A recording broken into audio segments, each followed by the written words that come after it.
Ice Cream Parlor and Bakers. Eggless cakes are available here near 2 Town Police Station, Mehboob Nagar. Al Bake, the taste of Middle East, near Rural Police Station, Srinivas Colony, Mehboob Nagar. Jewellers, Gold, Silver and Diamonds, beside Model Basic School, Pan Chaurasta, Mehboob Nagar. جناب احمد پاشا قادری صاحب، جناب جابر احمد صاحب، senior مجلسی قائد، وہ chairman بھینسا municipality, مجلس اتحاد المسلمین کے senior قائد محبوب نگر، مجلس اتحاد المسلمین کے سینئر قائد کریم نگر، وہ سابقہ ڈپٹی میئر،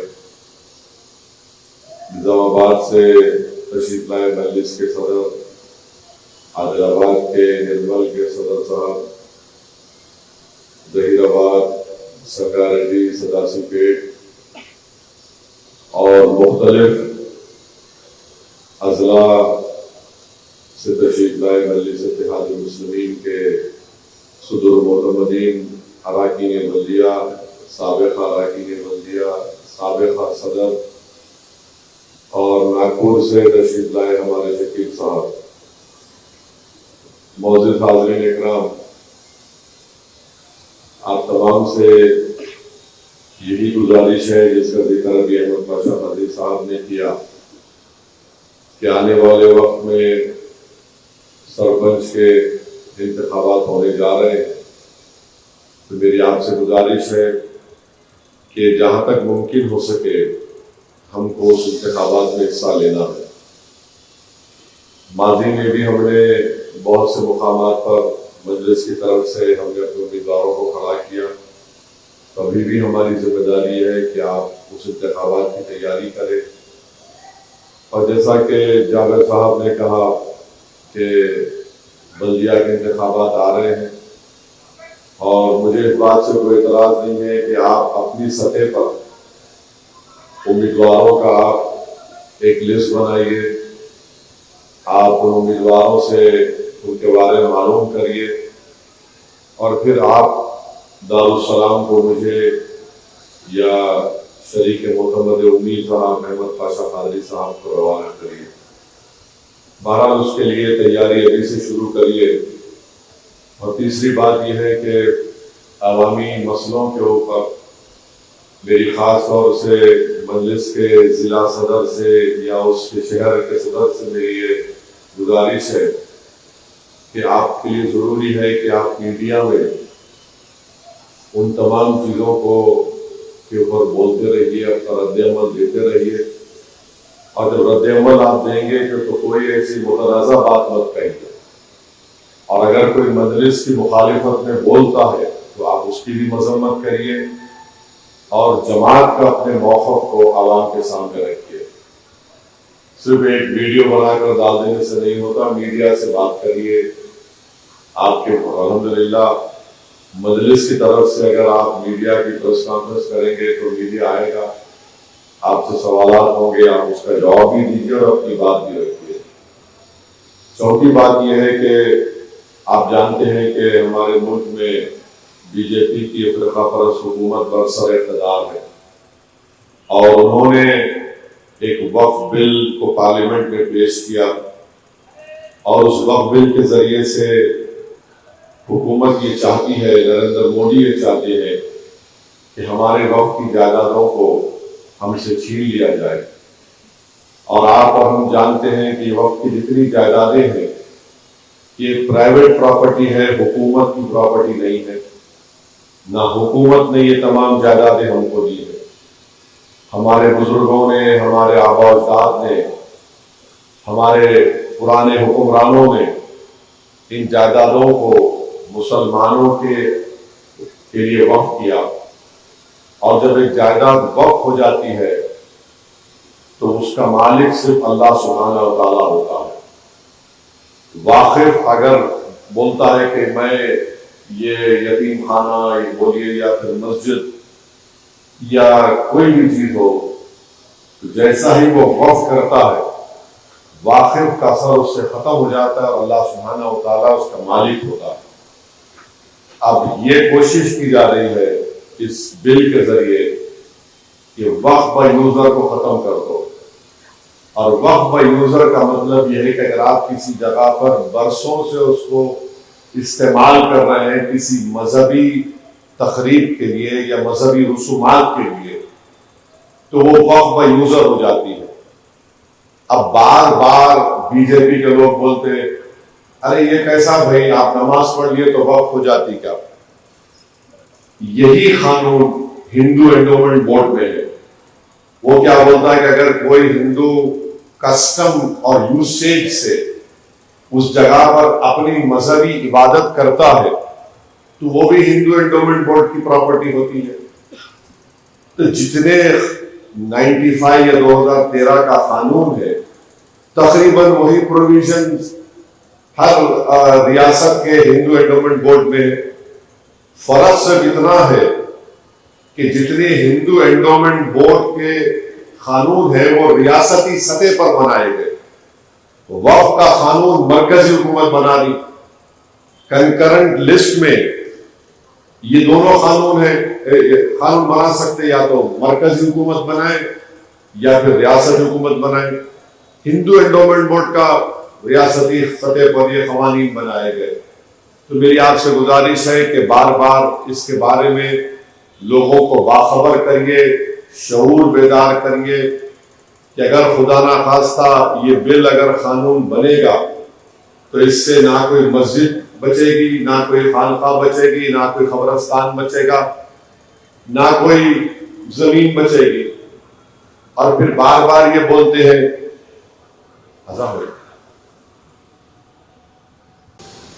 یہ وقف کے قانون کے بارے میں آپ تمام کو یہ بتا رہا ہوں. ایک تو وقف بائی یوزر ختم ہو رہا ہے, دوسرا اس میں متولی جو ہے زبانی طور پر کسی کو اپنا نائب متولی یا جانشین بولتا تھا, تو اورلی زبانی جو اعلان ہوتا تھا یا متولی شپ کا اس کو برخاست کر دیا جا رہا ہے.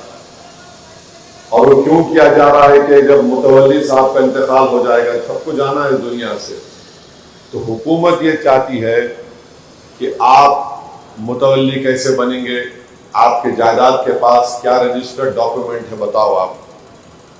اگر آپ ہندو انڈومنٹ بورڈ میں بھی دیکھیں گے تو ان کے پاس بھی وقف بائی یوزر ہے, اور کہاں سے کاغذ لائیں گے 200 سال کی 300 سال کی مندر کا یا مسجد کا. تیسرا اس میں یہ کیا جا رہا ہے کہ کلیکٹر کو پاور دیا جا رہا ہے, اور کلیکٹر صاحب سروے کمشنر سروے نہیں کرے گا, وقف کی جائیداد کلیکٹر کریں گے. اب کئی آپ خود جانتے ہیں کہ کئی مقامات پر ریونیو ریکارڈز میں ایک ہے, وقف کی ڈاکیومنٹ ایک ہے. اب کیسے کلیکٹر اپنے ہی کیس میں جج بن سکتا ہے؟ یہ تو دنیا کا ایک اصول ہے کہ کوئی بھی آدمی اپنے ہی کیس میں جج نہیں بن سکتا. اس میں یہ بھی بولا جا رہا ہے کہ کلیکٹر کو اختیار دیا جا رہا ہے, اگر کلیکٹر صاحب بولے کہ یہ جائیداد وقف کی نہیں ہے, وہ لوگ خود انکوائری کر لے سکتے. اور کوئی جا کر کلیکٹر کو بولا کہ نہیں یہ جائیداد وقف نہیں ہے, تو کلیکٹر صاحب اگر انکوائری آرڈر کرے تو انہوں بل میں یہ ہے کہ انہوں کسی بھی طریقے سے انکوائری کر سکتے, اور اس انکوائری کا کوئی ٹائم لیمٹ نہیں ہے. اور اس میں یہ تک کہ قانون بل میں یہ بول رہے ہیں کہ انکوائری جب تک ختم نہیں ہوتی وہ جائیداد وقف نہیں رہیں گی. تو کلیکٹر انکوائری آرڈر کر دے گا اور انکوائری ختم نہیں ہوگی, آپ محروم ہو جائیں گے وقف کی پراپرٹی سے. ٹرائیبونل ہے وقف کا, آپ بول رہے کہ نہیں, اب ٹرائیبونل اگر نہیں بنائے تو کسی اور ٹرائیبونل میں چلے جاؤ آپ, اگر وہ بھی نہیں بنائے تو ہائی کورٹ چلے جاؤ. آپ بتائیے یہ قانون وقف کی جائیداد کو بچانے کے لیے نہیں برباد کرنے کے لیے لایا جا رہا ہے. متولیوں کے تعلق سے بول رہے اگر کلیکٹر کسی متولی کو یہ انسٹرکشن دیا, آرڈر دیا کہ آپ فلاں کام کرو, مثال کے طور پر آپ مسجد کو بول دو مسجد نہیں ہے, انہوں نہیں سنے تو کلیکٹر اس متولی کو 6 مہینے کی سزا اور 20,000 فائن کریں گے. وقف فنڈ جو 7% دیا جاتا آپ نے 5% کر دیا اس کو. ٹرائیبونل میں جو اب آج کی تاریخ میں تلنگانہ کے چیف جسٹس ایک سینئر جج کو اپوائنٹ کرتے, اس میں ایک عالم دین ہوتا جس کو اسلام فقہ کے بارے معلوم, اور ایک ایمیننٹ آدمی. یہ قانون میں بولے نہیں ریٹائرڈ جج بھی ہو سکتا اور گورنمنٹ کا ریٹائرڈ امپلائی ہوں گا. پھر اگر دو میں دو کر دیے, ایک بھی رہا تو میں کیس سن سکتا.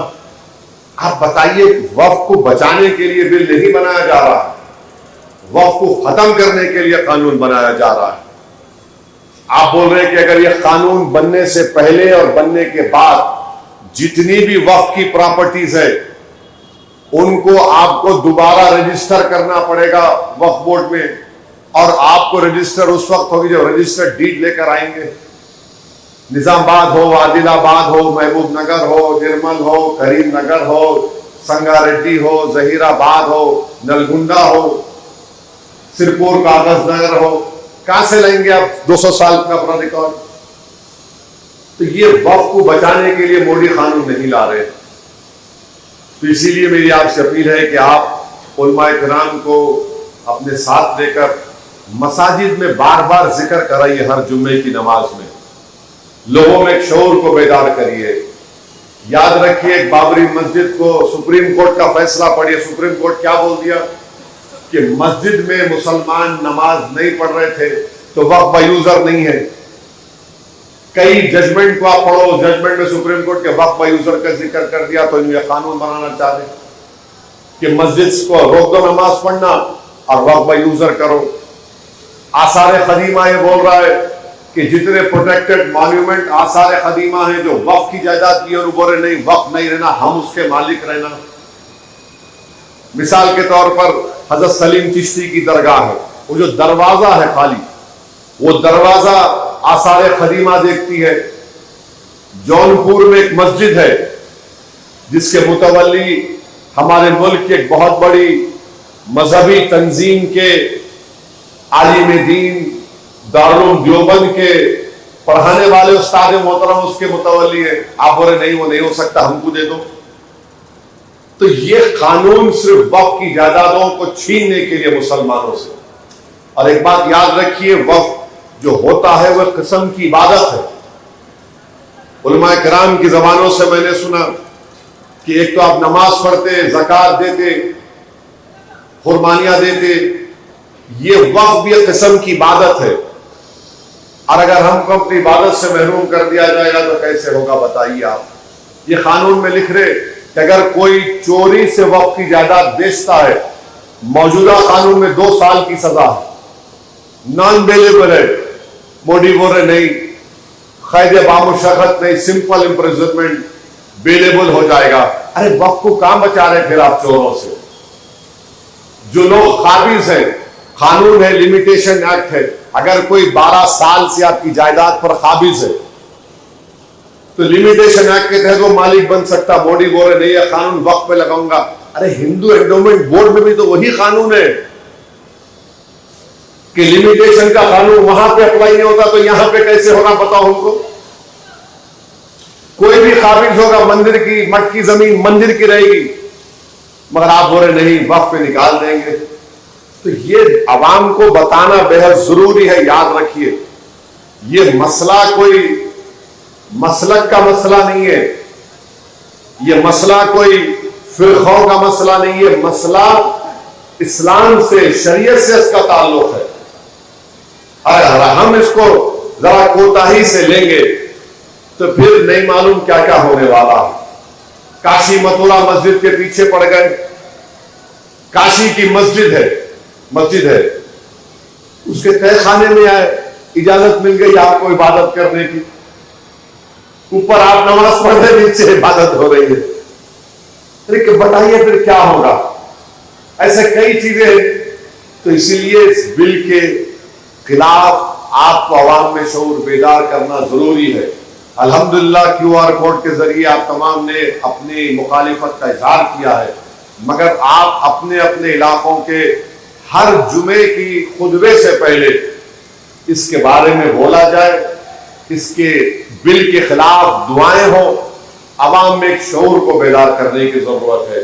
اور آل انڈیا مسلم پرسنل لا بورڈ کی طرف سے مستقبل میں میرے خیال سے جلسے بھی ہوں گے, میں بھی کوشش کروں گا اس میں آنے کے لیے. اور اس بل کے تعلق سے تعجب مجھے اس بات کا ہے کہ ٹی آر ایس پارٹی کچھ بول ہی نہیں رہی. ٹی آر ایس پارٹی کا کوئی بیان نہیں آ رہا اس کے اوپر. بولنا چاہیے نا. میرے کو تعجب ہو رہا کہ ٹی آر ایس پارٹی اس بل پر خاموش کیوں ہے. بھائی وقف کی پراپرٹی ہے, آپ بولیے نا اس کے اوپر, مخالفت کریے مودی کی. آپ یہ مسئلہ تو کوئی مجلس کا, ٹی آر ایس کا, کانگریس کا نہیں, تو مسئلہ انصاف کا ہے. بار بار یہ بولتے کہ نہیں 4,90,000 وقف کی جائیدادیں ہیں. میں کل جلسے میں بولا آپ کو, تمل ناڈو, آندھرا, تلنگانہ, اڈیشہ کو ملائے تو 10 لاکھ ایکڑ صرف 4 ریاست میں ہندو انڈومنٹ بورڈ کے ہیں. ہم کیا بول رہے تھے؟ ہے دھرم کی ہے, دان دیے, مٹھ کی زمین ہے, مندروں کی زمین ہے, اس کی حفاظت ہونا چاہیے. بلکہ ہم تو یہ بول رہے ہیں کہ جو ہندو انڈومنٹ بورڈ کو جو اختیارات دیے گئے قابضین کو ہٹانے کے لیے, وہ بھی وقف بورڈ کو دو آپ. وہ بھی آپ نہیں دینا چاہتے. تو اس پر آپ کو اور ہم کو مل کر کام کرنا ہے. اور جینور کے تعلق سے میں آپ کو بتا رہا ہوں کہ جاگر صاحب نے بھی اس پر تبصرہ کیا ہے. جینور کے ذمہ داروں نے جب مجھ سے بات کی 10-15 منٹ کے اندر میں نے ڈی جی پی کو بولا, اور کنٹینیوس 2-3 گھنٹے تک اس دن جب یہ وہاں پر حملے کیے جا رہے تھے ایک موب کے ذریعے, مسلم اقلیت کے مساجد کو, گھروں کو, موٹر سائیکل گاڑیوں کو, دکانوں کو نشانہ بنایا جا رہا تھا. اور پھر اس کے بعد 2 اسکول میں, ایک مدرسے میں بچے پھنسے ہوئے تھے. آپ نے کہا, میں فوراً ڈی جی پی سے بات کیا, اور اللہ کا کرم ہوا کہ ہم ان کو حفاظت بحفاظت ان کو وہاں سے نکال سکے. ان بچوں کو جو اسکول کے اور مدرسے کے طالب علم تھے. پھر اب ان کی باضابطگی کا مسئلہ ہے, تو مجلس کے جو ریلیف چیریٹیبل ٹرسٹ ہے اس کے ذریعے سے ہم نے 36 لاکھ روپئے, شاید 119 دکانیں ہیں نا مصطفیٰ, 119 دکانیں ہیں, 119 دکانیں, 44 دکانیں موٹر سائیکل ہے, اور 11 گھر ہے. ان تمام کو ہم جو ہم سے ہو سکتا ہم لوگ 36 لاکھ کی رقم ان کو سینکشن کے 36 لاکھ کی رقم ریلیف فنڈ سے دے رہے ہیں.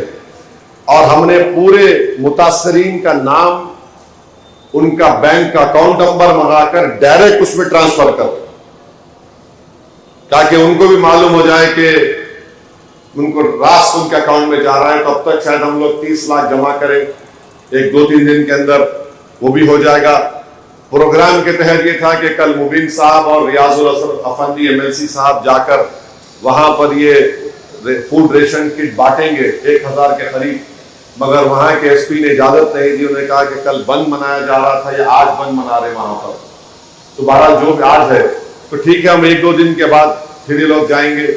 تو ہماری حکومت سے یہی ہم کو کہنا ہے کہ یہ واقعات کیوں ہو رہے ہیں. اچھا ایک بات یاد رکھیے, جو جینور میں لوگ پکڑے گئے اس میں بی جے پی زیادہ ٹی آر ایس کے لوگ ہیں, ہے نا. آپ دیکھیں ہوں گے, کیا آپ کو معلوم ہوگا یہ کیا ہو رہا ہے, ٹی آر ایس اس پہ خاموش کیوں بیٹھی ہے. اگر یہ لوگ اپنا نہیں بولنا چاہ رہے تو پھر الگ بات ہے. وقف بل پہ نہیں بولیں گے, جینور پہ نہیں بولیں گے, ویٹ اینڈ واچ کریں گے. ٹھیک ہے, آپ ویٹ اینڈ واچ کرو, ہم بھی واچ کریں گے, پھر آپ کو پھر ویٹنگ میں رہیں گے آپ. تو یہ چیزیں ہو رہی ہیں وہاں پر.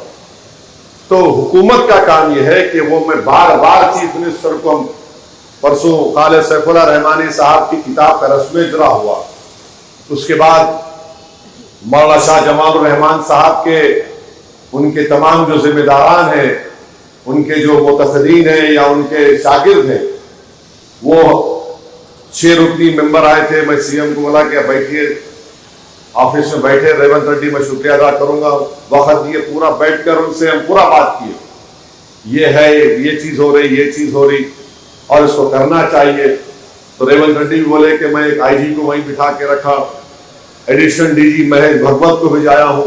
ہمارا ان کو بولنا یہ تھا کہ جو پرانا عادل آباد ہے, جو پرانا کریم نگر ہے, جو پرانا رنگا ریڈی ہے, جو پرانا محبوب نگر کے علاقے ہیں جہاں پر ایک تاریخ ہے, جہاں پر وقتاً فوقتاً کچھ نہ کچھ واقعات ہوتے ہیں, ان مقامات پر آپ ایک بہترین پولیس آفیسر کو تقرر کرو, نہ وہ ان مسلمانوں کا ساتھ دے نہ دوسرے مذہب کا ساتھ دے, بس لا اینڈ آرڈر کو مینٹین کرے, کسی کی جان کو نقصان نہ ہو, کسی کے دکان کو نقصان نہ ہو, کسی کے گھر کو نقصان نہ ہو.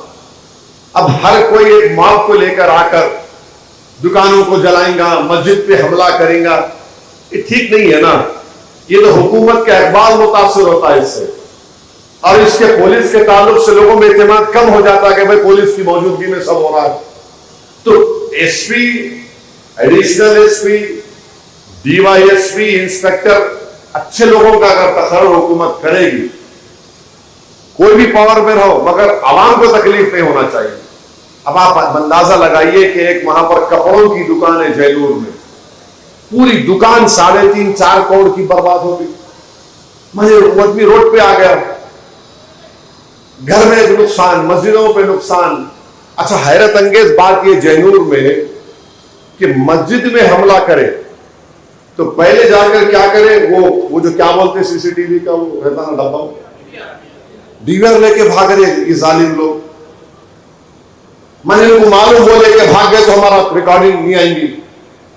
اچھا جو جینور کی پولیس کو میں یہ بتانا چاہ رہا ہوں, ارے جو آدمی پیٹرول لا کے دیا اس کو تو پکڑو, تم ایف آئی آر میں نام کیوں نہیں لکھ رہے اس کا؟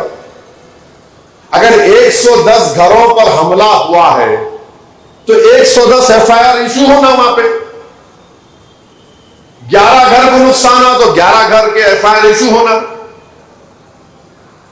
کتنے گاڑیوں کا نقصان ہو, 44 گاڑی موٹر سائیکل نقصان ہو, اس کا ایف آئی آر ایشو ہونا. خالی 6 یہ کیا بیلنسنگ کر رہے آپ؟ ایف آئی آر ایشو ہونا. ہم مطالبہ کرتے جینور کے ایس پی سے, مذاق ہے کیا یہ؟ ایف آئی آر ایشو ہونا. اب تو نیا قانون میں تو آپ کو ایف آئی آر ایشو کرنے کے لیے آپ کو ٹائم بھی دیا کہ ہمارے ایف آئی آر کو ایشو کرو. آپ جب تک آپ خاتیوں کو جیل کو نہیں بھیجائیں گے مستقبل میں پھر گڑبڑ ہوگی. اور جینور میں تو 3-3.5 مہینے سے تناؤ چل رہا تھا وہاں پہ. تو یہ ہم حکومت سے بھی مطالبہ کرتے ہیں کہ آپ اس کو دیکھیں. چیف منسٹر سے بہت اچھی ملاقات ہوئی تو ان سب باتوں کو سنے اور بولے کہ آپ فکر مت کریے, آپ لوگ جو بولے ہیں. پھر چیف منسٹر بولے کہ تھوڑے دن کے بعد پھر ہم لوگ بیٹھ کے بات کریں گے, کیونکہ تلنگانہ کی ترقی متاثر ہوتی ہے فسادات سے, گڑبڑ سے. میں نے کہا بالکل ہم بھی مانتے ہیں, ہم نہیں چاہتے کہ کسی کو بھی کوئی گڑبڑ ہو. اسی لیے تو جب گنیش وسرجن آیا تو ہم اپنے اس جلسے کو ایک ہفتہ پیچھے کر لیے. میلاد کمیٹی کے لوگوں کو بولے کہ بھائی جلوس آپ بعد میں نکالیے, شہر کا امن ہمارے لیے بہت ضروری ہے, تلنگانہ کا امن ہمارے لیے بہت ضروری ہے. اور ہم بار بار حکومت سے بول رہے کہ کسی کا بھی مذہبی تہوار ہو آپ روٹ بنائیے, روٹ پہ سی سی ٹی وی کیمرہ لگائیے. اب تو پولیس والے خود اپنے کپڑوں کے اوپر کیمرہ لگا سکتے ہیں, آپ فالو کریے ان کو. جو بدماشی کر رہا ہو اس کو آپ کیس بک کرو, اس کے اوپر آپ کے پاس اب تو وہ ایویڈنس بھی کورٹ میں پروڈیوس ہو سکتا ہے. جو نیا قانون پارلیمنٹ میں پاس ہوا, ویڈیو ایویڈنس پروو ہو سکتا ہے, اس سے استعمال کر سکتے ہیں آپ. تو یہ باتیں ہیں جو میں آپ کے سامنے عرض کرنا چاہتا تھا.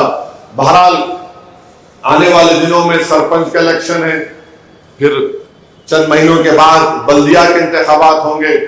تو انشاءاللہ تعالیٰ پروگرام بنائیے, اور آپ جلسے کرنا چاہتے ہیں, میں پہلے بھی کہہ رہا ہوں آج بھی کہہ رہا ہوں, جو لوگ جلسہ کرنا چاہتے ہیں ٹائم لو آپ مجھ سے, میں آج نکل کر ٹائم دوں گا. اگر آپ بیٹھ کے شکایت نہیں کرنا صاحب آپ نہیں آ رہے, میں ساری دنیا میں پھر رہا ہوں, اپنی ریاست میں نہیں پھر سکتا. میں یہ تھالیاں مار کے کیا کر رہے, آپ ہی نہیں کر رہے پروگرام, میں کیا کروں؟ آپ کرنا ہی نہیں چاہ رہے, ہم دیکھ لے رہے, سب خوش ہو جا رہے, ٹھیک ہے دیکھ لو پھر. ارے بھائی آپ حرکت کریے نا, جماعت کا پروگرام کریے. خالی الیکشن سے پہلے آپ اٹھیں گے اور میں دولہے کی طرح سیرا بن کے آ جاؤں گا, تو ہوتا کیا؟ تیاری کرنا پڑتا ہے آپ کو اس بارے میں. اور چھوٹے چھوٹے اختلافات کو بالا طاق رکھیے. جابر صاحب نے مجھ سے ابھی پھر یاد دلایا کہ نظام آباد میں کوئی ہمارے جو سابقہ لوگ ہیں جو جماعت تو چھوڑ کے چلے گئے، ان کو لے کے آنے کا میں بالکل لائیے، میرے کو کوئی اعتراض نہیں ہے۔ اور ہم کو تنظیمی طور پر بعض مقامات پر مقامی صدر کو بدلنا ہے، اور میں بدلوں گا۔ اس کا یہ مطلب نہیں ہے کہ ہم ان پہ ہم کو اعتماد نہیں ہے۔ میری ان سے بھی گزارش ہے، جن کو ہم بدل رہے ہیں وہ جماعت میں رہے، کام کریں۔ آپ کے خلاف، آپ کی انفرادیت کے خلاف کچھ نہیں ہے، پارٹی کا فیصلہ ہے، اس کو قبول کریے اور پارٹی کو مضبوط کریے۔ تو ایسے بعض فیصلے لینا ہے۔ میں جابر صاحب سے بھی بولا ہوں، ان مقامات پر وہ جائیں گے جہاں پر جا کر وہ فیصلے لیں گے، دوسری جگہ پر بھی ہم کو لینا ہے۔ تو بہرحال مقصد یہ ہے کہ جماعت کو تیار رکھنا ہے، اپنی اپنی ذمہ داریوں کو ہم کو نبھانا ہے۔ آپ تمام کا بہت شکریہ کہ آپ بہت دور سے حیدرآباد کو تشریف لائے، اور ظاہر ہے اس میں آپ کو تھوڑی بہت تکلیف ہوئی ہوگی، میں اس کے لیے آپ سے معذرت بھی چاہتا ہوں، مگر ہم لوگ تمام جماعت کے ذمہ داران ہیں، تھوڑی بہت تکلیف تو ہم کو عوامی زندگی میں اٹھانا پڑتا ہے، اور آپ آئے، آپ کا بہت شکریہ۔ میری اللہ سے دعا ہے کہ اللہ سبحانہ و تعالیٰ آپ کی اس آمد کو اللہ قبول کرے، اور اللہ بحفاظت اللہ آپ کو اپنے اپنے مقامات تک روانہ ہو جائیے۔ مگر میں نے اور پاشا قادری صاحب نے جو اہم باتیں آپ کے سامنے کی ہیں، اس پر آپ غور کریے، اور فوراً جتنا جلدی ہو سکے اس پر عمل کرنا شروع کریے۔ وآخر دعوانا الحمدللہ رب العالمین۔ من الشیطان الرجیم،